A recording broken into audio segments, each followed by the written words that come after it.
Captain Jake Morrison stood on the bridge of the UES horizon, watching the stars through the large view screen. The ship had been traveling through deep space for 3 months now, mapping new systems and looking for signs of life. It was supposed to be a quiet mission, the kind that let crews catch up on sleep and maintenance work. "Captain, we're picking up something strange on the long-range sensors," said Lieutenant Amy Walsh from her position at the tactical station. Her fingers moved quickly across the control panel as she tried to get a clearer reading. Morrison walked over to look at her screen. "What kind of strange?" "Multiple contacts, sir. At least 12 ships, maybe more. They're big and they're moving information." Amy's voice had a slight edge to it. "They're heading straight for us." The captain felt. His stomach tightened. First contact with alien life was something every explorer dreamed about. It was also something that could go very wrong very quickly. "How long until they reach us?" "About 2 hours at their current speed," Amy replied. Morrison nodded and pressed the ship's communication button. "All hands. This is the captain. Report to battle stations. This is not a drill." A familiar alarm began to sound throughout the ship. Commander Nick Taylor rushed onto the bridge from the engineering section. "Captain, what's the situation?" "We've got company, Nick. Unknown ships, multiple contacts." Morrison turned to face his crew. "Lisa, start broadcasting standard first contact protocols. All frequencies, all languages we have on file." Sergeant Lisa Parker, the ship's communications specialist, began working at her station. "Broadcasting now, sir. Standard greeting, peaceful intentions, requests for dialogue." The next hour passed slowly. The alien ships continued to approach, and their formation became clearer on the screens. They were unlike anything humans had ever seen. The ships were long and sleek, made of what looked like crystal or some kind of polished metal that reflected the light of nearby stars. They moved with a grace that suggested very advanced technology. "Still no response to our communications," Lisa reported. "But sir, I'm picking up transmissions between their ships. The computer is trying to decode them now." Morrison paced the bridge, his mind racing through possibilities. Were these aliens peaceful explorers like humans, or were they something else entirely? The formation they were flying suggested military discipline, but that didn't necessarily mean they were hostile. Captain Amy called out. "They're slowing down. Looks like they're going to stop just outside weapons range." "Weapons range of what?" Nick asked. "Unknown, sir." "Okay, but they seem to know exactly where to stop." The alien fleet came to a halt about 50,000 kilometers away from the horizon. Up close, their ships were even more impressive. Each one was easily twice the size of the human vessel, and they seemed to pulse with internal energy. Strange patterns of light moved across their hulls in ways that suggested very sophisticated technology. "Got something on the translation computer," Lisa announced. "Okay, it's rough, but I think I can make out some of their language."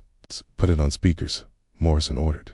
A strange voice filled the bridge, speaking in a language that sounded like wind. Chimes mixed with static. Lisa's computer provided a translation that appeared on the screen. "Primitive vessel, identify yourselves." Morrison straightened his uniform and nodded to Lisa. "Open the channel." "Channel open, sir. This is Captain Jake Morrison of the United Earth ship Horizon. We come in peace, seeking knowledge and friendship among the stars. We wish to establish diplomatic contact with your people." The response came quickly. The alien voice sounded amused, almost mocking. The translation read, "Humans, we have heard of your species. You still use chemical propulsion and metal projectiles. How quaint." Amy looked at Morrison with confusion. "Sir, how do they know about our technology?" Before Morrison could answer, the alien voice continued. "We are the Zephyrian Empire. We have conquered 17 star systems with our superior technology. Your weapons are primitive toys compared to our power." Morrison felt a chill run down his spine. This was not the peaceful first contact he had hoped for. We seek only peaceful exchange. We have no desire for conflict. Conflict. The alien voice actually seemed to laugh. There can be no conflict between us, primitive one. We are so far beyond your level that it would be like a child throwing stones at a mountain. On the view screen, one of the alien ships began to move closer. As it approached, Morrison could see strange energy patterns dancing across its hull. It was beautiful and terrifying at the same time. Captain Amy whispered, "I'm reading massive energy signatures from their ships. Their weapons are off. I've never seen anything like them." The alien voice spoke again. "We will demonstrate the difference between our civilizations. Fire upon our vessel with your strongest weapons." Morrison looked around the bridge. His crew was staring at him with uncertainty. "Sir," Nick said quietly, "this could be a trap. Or it could be their way of showing us they're not afraid." Morrison replied, "Amy, lock onto their lead ship. Fire 1 plasma torpedo. Low power." "Aye, sir. Firing now." Torpedo streaked across space, its blue glow bright against the darkness. It struck the alien ship and simply vanished. There was no explosion, no damage, nothing. The ship's hull didn't even show a scorch mark. "Impossible," Amy breathed. "Direct hit, but no effect at all." 8. The alien voice returned, and this time the mocking tone was even stronger. "Your weapons cannot even scratch our shields. We are protected by quantum phase barriers that exist partially outside your dimension. No weapon in this galaxy has ever penetrated them." Morrison felt his heart sink. If their most powerful weapons couldn't even damage the alien shields, what chance did they have? "Now," the alien continued, "we will show you real weapons." One of the alien ships fired a single beam of bright energy. It struck the Horizon's hull and instantly destroyed their forward sensor array. The ship shook from the impact, but Morrison realized it had been a warning shot. If they had wanted to destroy the ship, they clearly could have done so easily. "Your shields are down," Amy reported. "That one shot took out our primary defensive systems." The alien voice spoke again. "We offer you a choice, humans. Surrender now and become servants of the Zephyrian Empire, or be destroyed. Your primitive weapons are useless against us. Your technology is thousands of years behind ours. You have nothing we want except your obedience."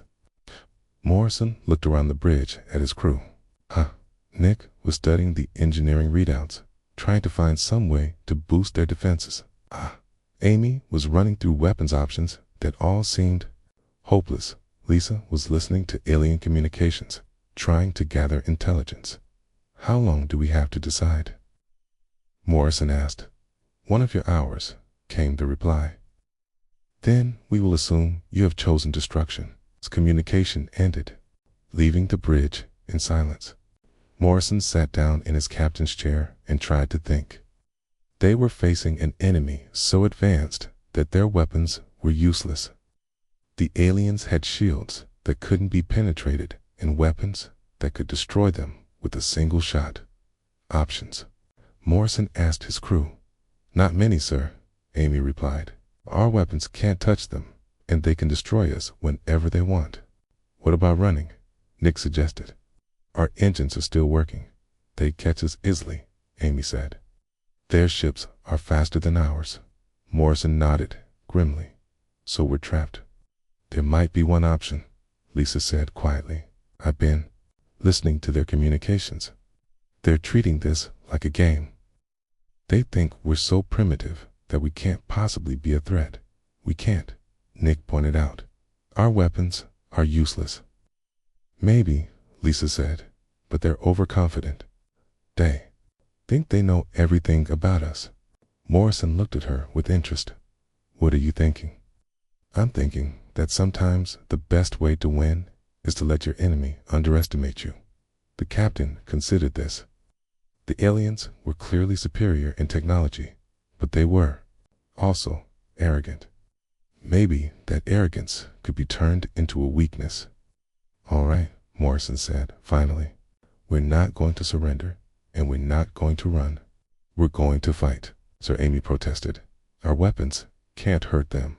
Morrison smiled grimly. "Then we'll have to find a way to fight without relying on our ship's weapons." The countdown had begun. In 1 hour, the most advanced enemy humanity had ever faced would expect their surrender. Instead, they were going to get a lesson in why it was dangerous to underestimate humans. The hour passed too quickly. Captain Morrison stood on the bridge, watching the alien fleet through the view screen. 12 Sci-Fi ships hung in space like deadly jewels, their crystalline hulls pulsing with energy. He had used the time to gather his senior staff and plan their desperate gambit. "Time's up, humans." The alien voice crackled through the speakers. The translation appeared on Lisa's screen as War Prime Katana spoke. "What is your decision?" Morrison stepped forward. "We reject your offer. The United Earth ship Horizon will not surrender." There was a pause. Then what sounded like alien laughter filled the bridge. "Foolish primitives. Very well. We will make your destruction educational for our junior officers. They need practice against inferior opponents." Amy looked at her tactical display with growing alarm. "Captain, 11 of their ships are moving into attack formation. They're treating this like a training exercise." "K?" Morrison felt a cold anger building in his chest.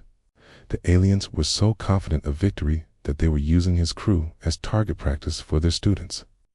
"All hands, battle stations, prepare for combat." The first Zephyrian ship to attack was smaller than the others, clearly piloted by one of their trainees. It approached the horizon slowly, almost casually. Morrison could imagine the alien instructor telling his student to take his time, that the primitive humans posed no real threat. Firing plasma torpedoes, Amy announced. Three bright blue projectiles streaked toward the enemy ship. The torpedoes struck the alien vessel and vanished completely, absorbed by the shimmering barrier around the ship. The Zephyrian craft didn't even slow down. "Their shields are incredible," Nick said from his engineering station. "Our most powerful weapons are having zero effect." The alien ship returned fire with a single, precise energy beam. It struck the Horizon's port weapons array, destroying 2 plasma cannon mounts in a flash of brilliant light. The ship shook from the impact, but Morrison realized it was another demonstration shot. "They're playing with us," Amy said through gritted teeth. "They could have destroyed us with that shot, but they're just disabling our weapons one by one." The second Zephyrian ship joined the attack, this one piloted by another trainee. The alien instructor's voice came over the communication channel. "Notice how the primitives continue to fire their useless weapons. This is typical behavior of inferior species, okay? They cannot accept their technological limitations." Morrison watched as another plasma torpedo was completely absorbed by the alien shields. His crew was doing everything they could, but it was like throwing pebbles at an armored tank. Captain Nick called out, "I'm reading massive power fluctuations in there. Shield generators. The energy requirements must be enormous. Can we exploit that somehow?" Morrison asked. "I don't see how, sir. Don't have weapons powerful enough to overload their systems." A third alien ship joined the training exercise. Now, 3 Zephyrian vessels circled the horizon like predators toying with wounded prey. They took turns firing at the human ship, each shot precisely calculated to disable another system without destroying the vessel entirely. The horizon's starboard cage and array erupted in sparks as another alien beam found its target. The ship listed to one side as Nick fought to maintain power to the remaining systems. "They're systematic," Amy observed. "First the weapons, then the engines. Now they're targeting our sensors." Morrison nodded grimly. The aliens were demonstrating their superiority by taking the human ship apart, piece by piece. It was humiliating and terrifying at the same time. "Sir," Lisa said from her communication station, I'm picking up more alien chatter. They're discussing which systems to disable next. They want to keep us alive long enough to study our reactions. T. Alien instructor's voice returned. Observe how the primitives become more desperate as their situation worsens. This is why inferior species must be controlled. They lack the wisdom to accept their place in the galaxy. Morrison felt his anger flare. Nick, can you give me everything we have left? All power to the remaining weapons. I can try, sir, but it won't make a difference against their shields. Do it anyway. The Horizon's remaining plasma cannons charged to maximum power. Morrison waited until all 3 attacking ships were in formation, then gave the order to fire everything at once. 6 plasma torpedoes and 4 energy beams struck the lead Sifarian ship simultaneously. For a moment, Morrison thought he saw the alien shields flicker, but then the weapons fire was absorbed, just like before. The alien ship continued its leisurely approach, completely undamaged. Even our concentrated fire can't scratch them, Amy said in frustration. The alien instructor sounded pleased. Excellent demonstration of primitive thinking. They believed that more of the same failed strategy will somehow produce different results. This is why they remain a backward species. More Sifarian ships joined the exercise. Now, 6 alien vessels surrounded the crippled Horizon, taking turns to fire single shots at different parts of the ship. Morrison watched helplessly as his ship was slowly torn apart. The bridge lights flickered as another alien beam destroyed the main power coupling. Nick worked frantically at his station, trying to reroute power from the remaining systems. Hull breaches on decks 4 and 7, Amy reported. Emergency bulkheads are holding, but we've lost life support in those sections. Morrison looked around the bridge at his crew. They were all doing their jobs with professional skill, but he could see the despair in their eyes. They were facing an enemy so technologically advanced that resistance seemed pointless. Captain, Nick said, I'm getting reports from all over the ship. The crew is asking what they should do. Some are suggesting we surrender before they decide to finish us off. Morrison understood their fear. The Zephyrians could destroy them at any moment, and there seemed to be no way to fight back. But something inside him refused to give up. Lisa, what else are you hearing from their communications? They're planning to disable our life support next, sir. They want to force us to surrender by making the ship uninhabitable. After that, they'll board us and take prisoners for study. Morrison felt a spark of an idea forming. They're planning to board us. Yes, sir. They want to examine humans up close, see how we react to captivity. The captain looked at Amy. Weapons do we have that aren't mounted on the ship? Amy blinked in confusion. Sir, personal weapons, sidearms. What do the crew carry for boarding actions and security? Standard issue pistols and rifles, sir. Projectile weapons, firing metal bullets. Amy paused. But Captain, if our ship's weapons can't penetrate their shields, how could personal firearms possibly help? Morrison smiled grimly. Maybe they can't, but the aliens are so confident in their superiority that they might not even bother with personal shields when they board us. They think we're primitives with toys. Nick looked up from his engineering station. It's a long shot, sir. It's the only shot we have, Morrison replied. Nick, how much time before they finish disabling the ship? Maybe 20 minutes, sir. They're being very methodical about it. Morrison pressed the ship's communication button. All hands. This is the captain. Prepare for boarding action. Break out all personal weapons and ammunition. We're going to show these aliens that humans don't go down without a fight. The alien instructor's voice came over the speakers again. The primitives are preparing to resist with their kinetic weapons. How amusing. Metal projectiles against quantum phase shields. This will be most educational for our students. T. Morrison heard the mockery in the alien's voice, but he also heard something else. Overconfidence. The Zephyrians were so sure of their technological superiority that they weren't taking any precautions against human resistance. Another alien beam struck the ship, this time targeting the life support systems. The air began to grow thin as the environmental processors failed, one by one. "They're forcing us to surrender," Amy said, breathing hard.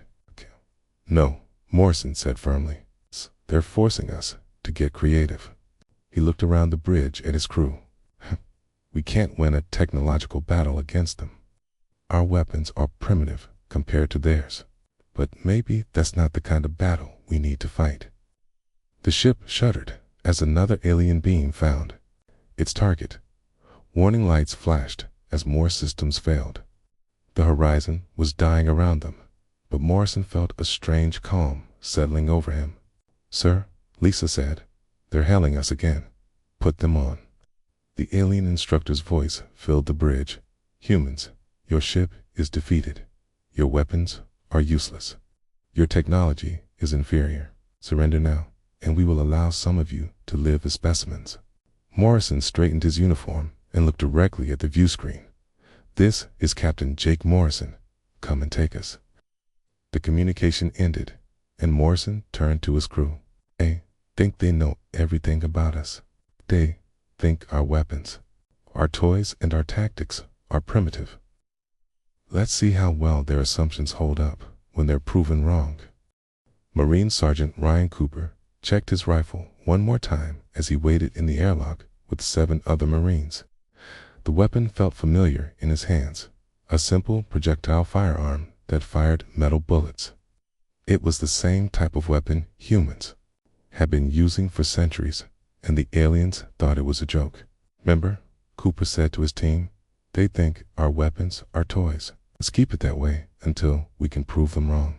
The other Marines nodded. Corporal Ben Hayes gripped his shotgun tightly, while Private Kate Miller adjusted the strap on her assault rifle. They all knew this was probably a suicide mission, but none of them were backing down.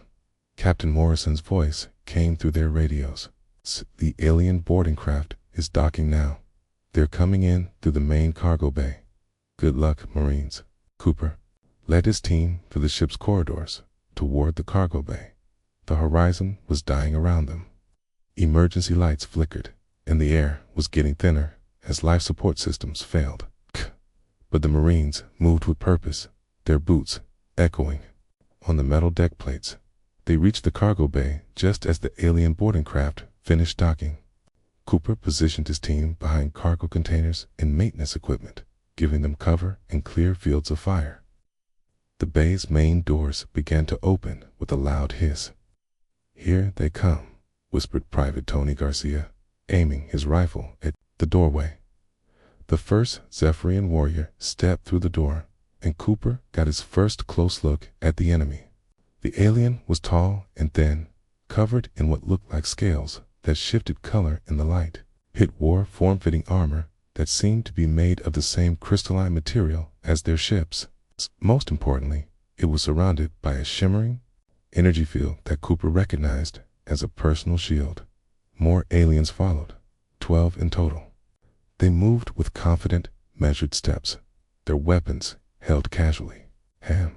Their plasma rifles glowed with contained energy, and their shields created a faint humming sound as they walked. The lead alien spoke. K. Sun Yan Cooper's radio translated the words. "Spread out and capture the primitives. Try not to damage them too badly. The scientists want them in good condition for study." Cooper almost smiled. The aliens were so sure of their superiority that they weren't even taking the mission seriously. They walked into the cargo bay like they were on a sightseeing tour, not a military operation. "Fire," Cooper whispered into his radio. 8 human weapons opened fire at once. Bullets flew across the cargo bay, striking the alien shields and bouncing off harmlessly. The Zephyrians barely reacted, just as Cooper had expected. The lead alien actually laughed. "Look at them, still trying to use their primitive projectiles. Their bullets cannot even scratch our shields." The aliens raised their plasma rifles, preparing to disable the humans with low-power shots. Cooper was already moving to the second part of his plan. Grenades. Now, he shouted. 4 flashbang grenades flew through the air and exploded in the middle of the alien formation. The cargo bay filled with blinding light and deafening noise. The Zephyrians staggered, their advanced sensors overloaded by the simple explosive devices. Cooper and his team didn't wait. They threw smoke grenades. Next, filling the bay with thick gray clouds that their enemies' sophisticated targeting systems couldn't penetrate. The aliens fired their plasma rifles blindly, their shots going wide. Move, Cooper ordered. The Marines charged through the smoke, using tactics the aliens had never encountered.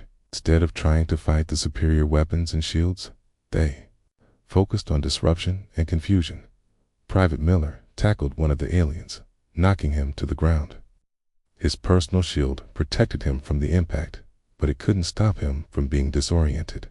She rolled away as he tried to bring his weapon to bear, staying too close for him to get a clear shot. Corporal Hayes used his shotgun to blast cargo containers, sending metal fragments flying through the air. The aliens' shields deflected the larger pieces, but smaller bits of shrapnel got through, stinging and distracting them. The Zephyrians were discovering that their shields, designed to stop energy weapons and high-velocity projectiles, weren't perfect against everything. The flashbangs had overloaded their sensors. The smoke blocked their targeting systems. The close-quarters combat prevented them from using their superior weapons effectively. Fall back to the corridor, Cooper ordered. The Marines retreated in good order, using covering fire to keep the aliens confused. As they moved through the ship, they left behind small explosive charges attached to power conduits and life support systems. The first charge went off just as the aliens reached the corridor. The explosion knocked out the lights in that section, plunging everything into darkness. The Zephyrians' advanced vision systems struggled to adapt to the sudden change. Cooper's team had memorized the ship's layout, could move through it blindfolded. They used this advantage to stay ahead of their pursuers, leading them deeper into the ship while continuing to plant explosives. "This is impossible," one of the aliens said, his translated voice full of frustration. "How are these primitives evading us?" The lead alien's response was angry. "They're using crude tactics, explosives, smoke, darkness. No civilized species fights this way." Cooper smiled grimly as he listened to the translation. That was exactly the point. The aliens had become so advanced that they had forgotten the basics of warfare. They relied on their technology so completely that they didn't know how to fight without it. The second explosive charge destroyed a power junction, quoting electricity to an entire section of the ship. Emergency lighting came on, casting everything in a red glow that made the aliens even more uncomfortable. Private Garcia had crawled through the maintenance tunnels and was now above the alien formation. He dropped small explosive charges down through the ceiling panels, not trying to hurt the aliens but aiming to damage their equipment and disorient them. Further, the Zephyrians were getting more frustrated by the minute. Their shields protected them from direct attack, but they couldn't stop the constant harassment. Their sophisticated weapons were useless against enemies who refused to stand still and fight conventionally. "Where are they?" demanded one of the aliens. "Our sensors showed them everywhere and nowhere." Cooper's team had split up, using the ship's ventilation system and maintenance crawlways to move around unseen. They popped up to take quick shots or plant explosives, then disappeared before the aliens could respond. The third charge took out the main power coupling for this section of the ship. The corridor plunged into complete darkness, and the aliens' shields flickered as power fluctuations ran through the ship's systems. For just a moment, Cooper saw one of the alien shields fail completely. He aimed his rifle and fired a 3-round burst. The bullet struck the alien in the chest, and for the first time in the battle, a Zephyrian warrior fell. The other aliens stared in shock at their fallen comrade. Their leader's voice was filled with disbelief. The primitive weapon, it actually heard him. His shield failed, another alien said. The power fluctuations must have disrupted the generator. Cooper felt a surge of hope. The aliens' shields weren't invincible. They could be disrupted by damage to the ship's power systems. If his team could cause enough electrical problems, they might actually have a chance. All teams, he whispered into his radio, target the power systems. Make this ship as unstable as possible. The Marines increased their efforts, focusing on electrical systems throughout the ship. Every explosion sent power surges through the alien shields. Every damaged conduit made their defensive systems a little less reliable. The Zephyrians were beginning to panic. Their confident advance had turned into a chaotic retreat as they struggled to deal with tactics they had never encountered. Their superior technology was becoming a liability as the ship's failing systems interfered with their equipment. This is not how warfare is supposed to be conducted, one of the aliens complained. Where are the formations? Where are the proper weapon exchanges? Cooper almost laughed. The aliens had become so used to fighting other advanced species that they had forgotten how to deal with guerrilla tactics.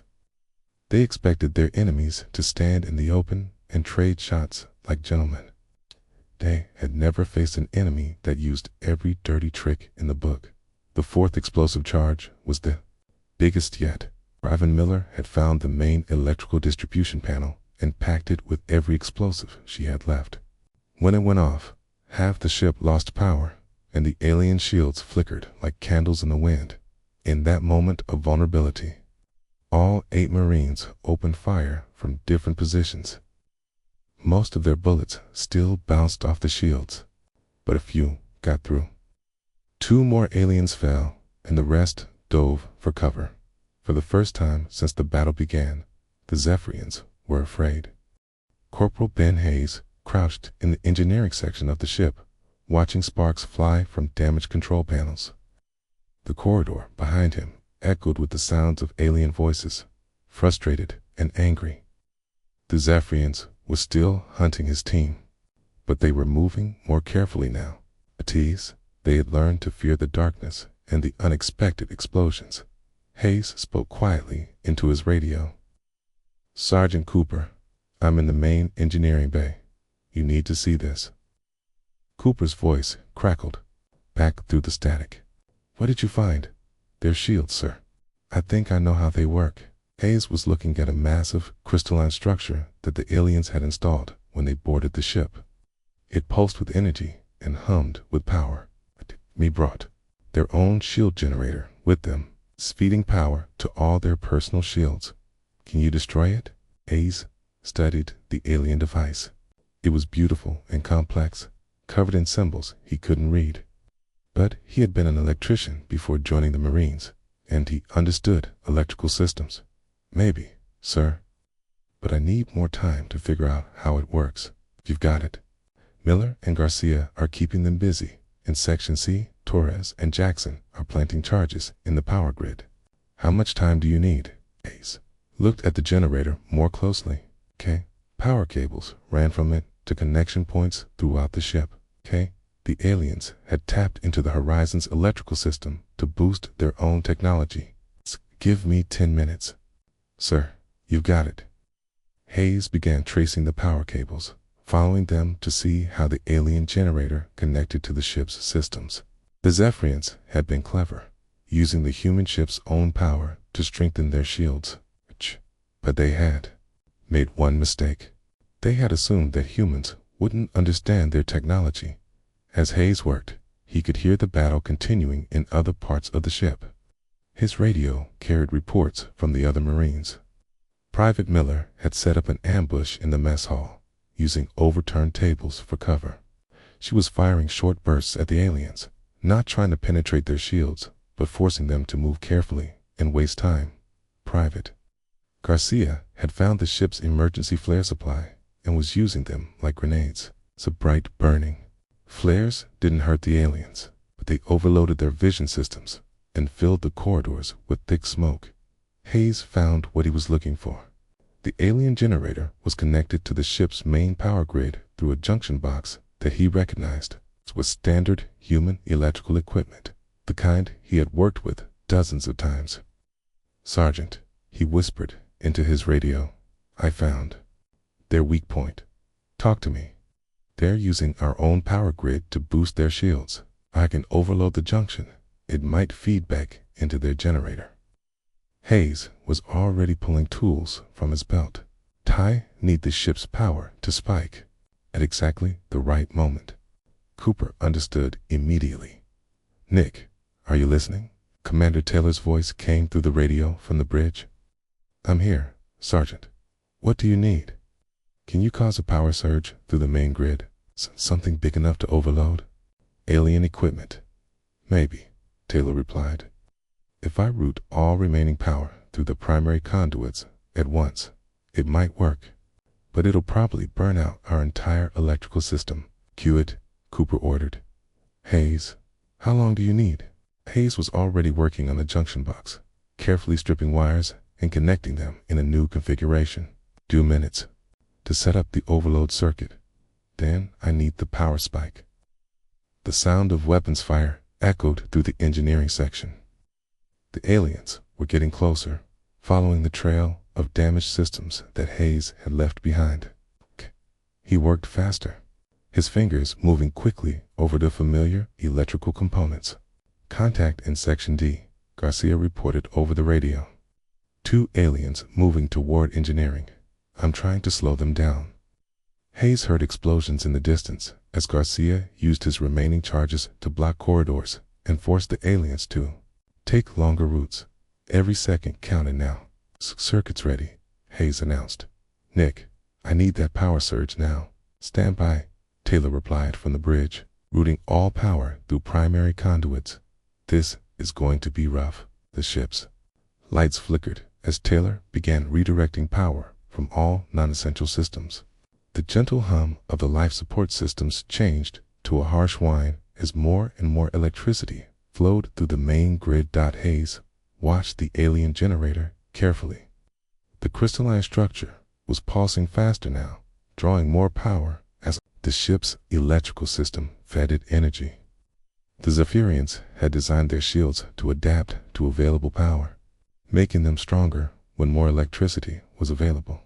"More power," Hayes said into his radio. "The generator is just absorbing it. That's all I've got," Taylor replied. "I'm already pushing the system beyond its limits."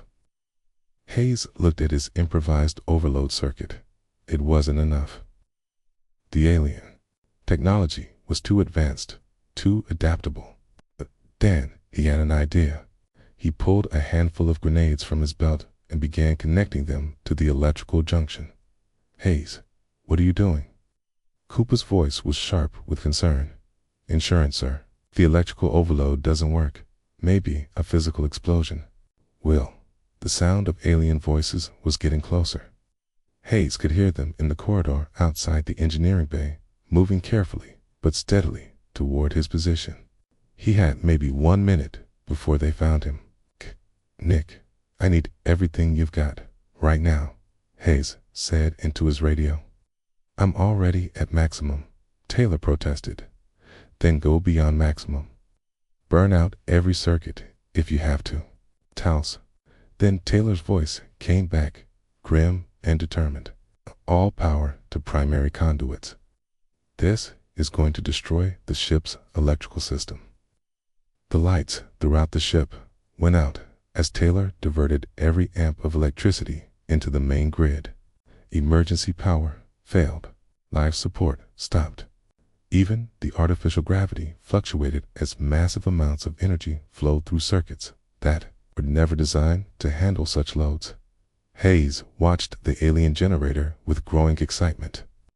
The crystalline structure was pulsing so fast, now that it was almost a solid glow. Power readings on his improvised monitor showed energy levels climbing beyond anything the device had been designed for. "It's working," he whispered. "The generator can't handle this much power." Then the aliens found him. 2 Zephyrian warriors stepped into the engineering bay, their shields shimmering around them. They raised their weapons when they saw Hayes, crouched beside their equipment. "Primitive, step away from our technology," one of them commanded through the translation system. Hayes looked at his overload circuit. Just a few more seconds and the alien generator would reach critical levels. But the aliens were already aiming their weapons at him. "Sorry," Hayes said, reaching for the detonator connected to his grenades. "But I don't think so." The aliens fired, but Hayes was already moving. He rolled behind a damaged control panel as plasma beams scorched the air where he had been standing. His finger found the detonator just as the alien generator reached overload levels. The explosion was tremendous. Hayes's grenades went off at the same moment that the alien generator suffered a catastrophic failure. The crystalline structure shattered like glass, sending fragments flying in all directions. Electrical fires erupted from damaged circuits as the massive power surge had nowhere to go. But the most important thing was what happened to the alien shields. Throughout the ship, every Zephyrian warrior saw their personal protection flicker and fail. The generator that had powered their shields was gone, destroyed by its own success. "Shields are down." Cooper's voice came over the radio, filled with excitement. "All alien shields are down." Hayes picked himself up from behind the control panel, his ears ringing from the explosion. The two aliens in the engineering bay were looking at their weapons in confusion, trying to understand why their shields had failed. "Now," Hayes said, raising his rifle, "let's see how tough you are without your fancy technology." The aliens tried to take cover, but they had never learned to fight without their shields. They moved like people who had always relied on protection, exposing themselves as they tried to find positions that their shields would have made safe. Hayes fired carefully aimed shots, and for the first time, his bullets found their targets. The aliens fell, their advanced armor no match for simple projectile weapons throughout the ship. The other Marines were discovering the same thing. Without their shields, the Zephyrians were just as vulnerable as anyone else. Sophisticated armor was designed to work with their energy barriers, not to stop kinetic projectiles. "All teams, report," Cooper called over the radio. "Miller here. Got 2 more aliens in the mess hall. They can't believe their shields are gone." Garcia reporting. "The aliens in Section C are in full retreat. They're trying to get back to their ship.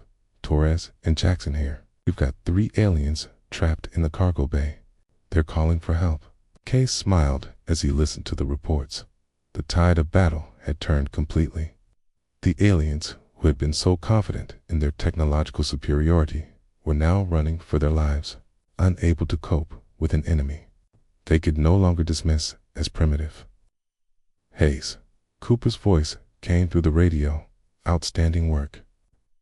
"How did you know that would work?" "Experience, sir," Hayes replied, looking at the wreckage of the alien generator. "Sometimes the old ways are the best ways." Captain Morrison felt the ship shake as explosions echoed through the corridors. The bridge was dark, except for emergency lighting, and most of his control panels were dead. But for the first time since the battle began, he was smiling. "Captain," Amy reported from her tactical station, "I'm reading massive failures in the alien fleet. Their shields are fluctuating across all 12 ships." Morrison looked at the view screen where the Zephyrian fleet hung in space. The crystalline ships that had seemed so invincible were now flickering like broken lights. Their smooth energy patterns were replaced by chaotic sparks and irregular pulses. "It's working," Morrison said. "Hayes destroyed their shield generator, and it's affecting their entire fleet." Commander Taylor looked up from his engineering station. "Sir, that explosion must have sent a feedback pulse through their communication system. When their generator failed, it created a resonance cascade that's disrupting shield harmonics on all their ships." Lisa's translation computer picked up frantic alien communications. 4 Prime Cathanar's voice filled the bridge. "All ships, report status. Why are our shields failing?" The responses from the alien fleet showed their growing panic.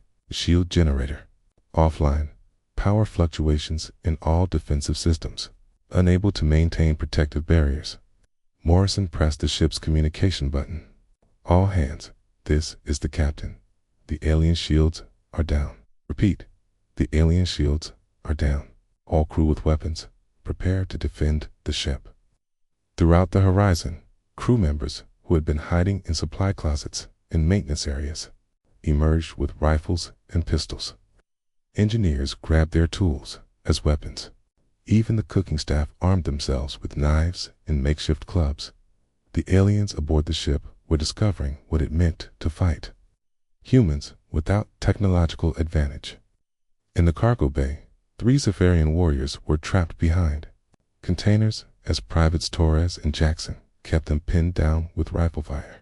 They're trying to signal their ship, Torres reported over the radio, but they're too busy dodging bullets to get a clear transmission. The aliens had never learned to fight from cover.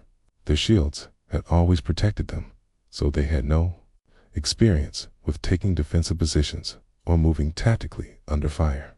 They stood in the open, trying to aim their plasma rifles while bullets whistled around them in the mess hall.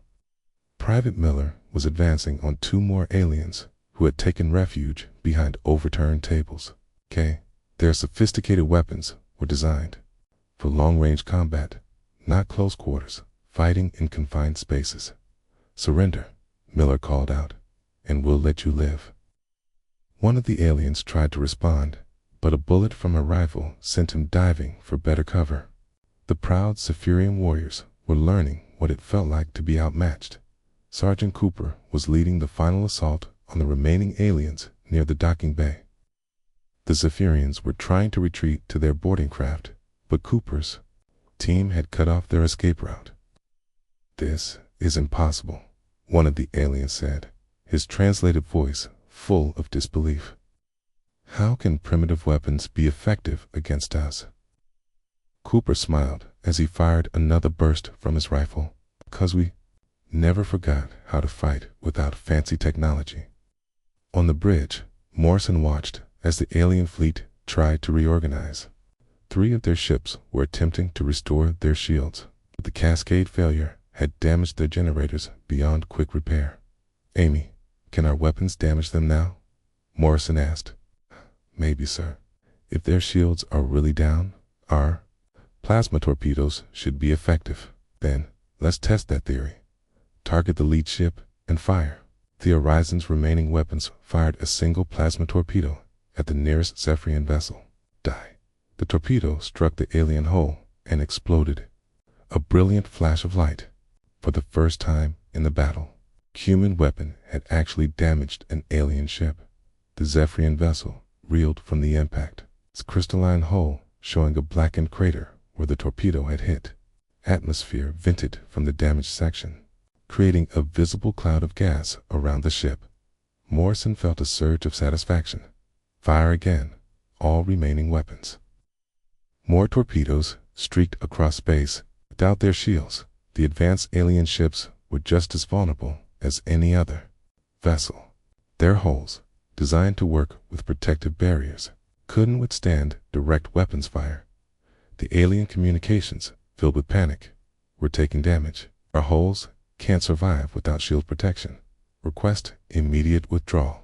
This is not how the battle was supposed to proceed. "War Prime." Kethanar's voice rose above the others. "Impossible. These primitives cannot defeat us. We are the Zephyrian Empire." But the evidence was clear on every screen. The mighty alien fleet was being damaged by weapons they had dismissed as toys just hours before. Their technological superiority meant nothing without their defensive systems in the engineering section. Corporal Hayes was watching the alien equipment fail throughout the ship. Without their main generator, all their technology was breaking down. Their advanced sensors went dark. Their sophisticated weapons stopped functioning. Even their translation devices were failing. Sergeant Cooper Hayes called on his radio. "The aliens are losing everything. Their technology was all connected to that shield generator." Cooper, understood immediately.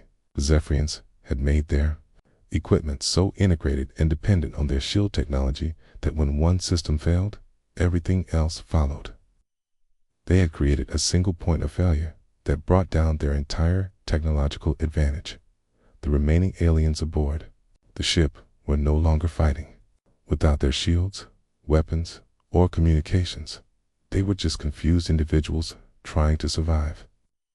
They began surrendering, one by one, throwing down their useless plasma rifles and raising their hands. All alien boarders have surrendered. Cooper reported to the bridge. The ship is secure. Morrison nodded with satisfaction. Amy, status of the alien fleet. 4 ships are retreating, sir.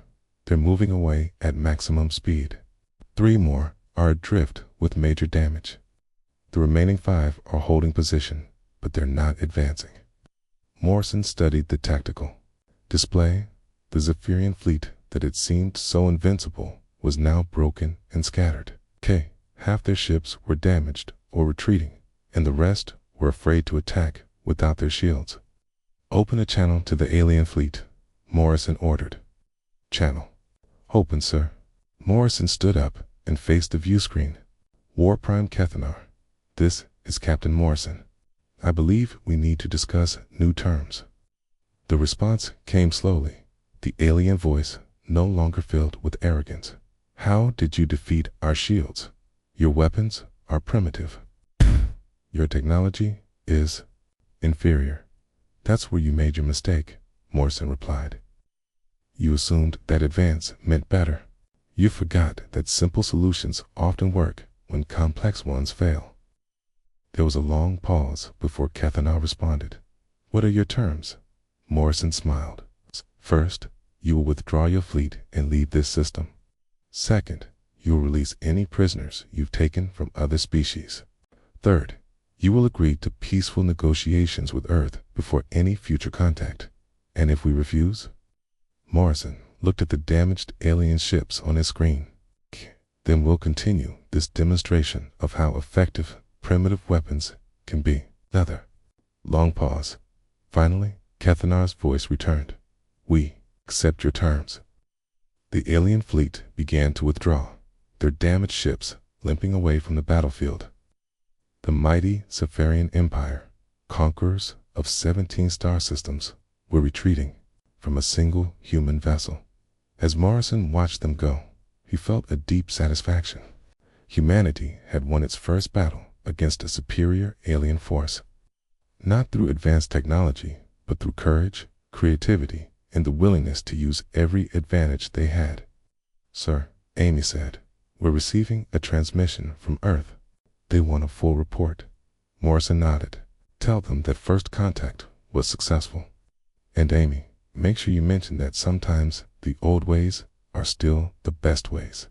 He looked around the bridge at his crew. They had faced impossible odds and won through determination and ingenuity. The galaxy would learn that humans were not a primitive species to be conquered, but a force to be respected. Sergeant Cooper appeared on the bridge, his rifle still in his hands. Captain, what should we do with the alien prisoners? Morrison considered this. Treat them well, Sergeant. They're going to help us learn about their technology, okay? And maybe we can teach them something about human ingenuity. Cooper smiled. Understood. Sir. As the last alien ship disappeared from the sensors, Morrison sat back in his captain's chair. The battle was over, but he knew this was just the beginning. Word of this victory would spread throughout the galaxy, and humanity would face new challenges and new enemies. But they have proven something important today, Advanced technology was not everything, Sometimes the simple solution was the right solution. Sometimes bullets were better than energy beams. Morrison looked out at the stars and smiled. The galaxy was about to learn what humans were really capable of.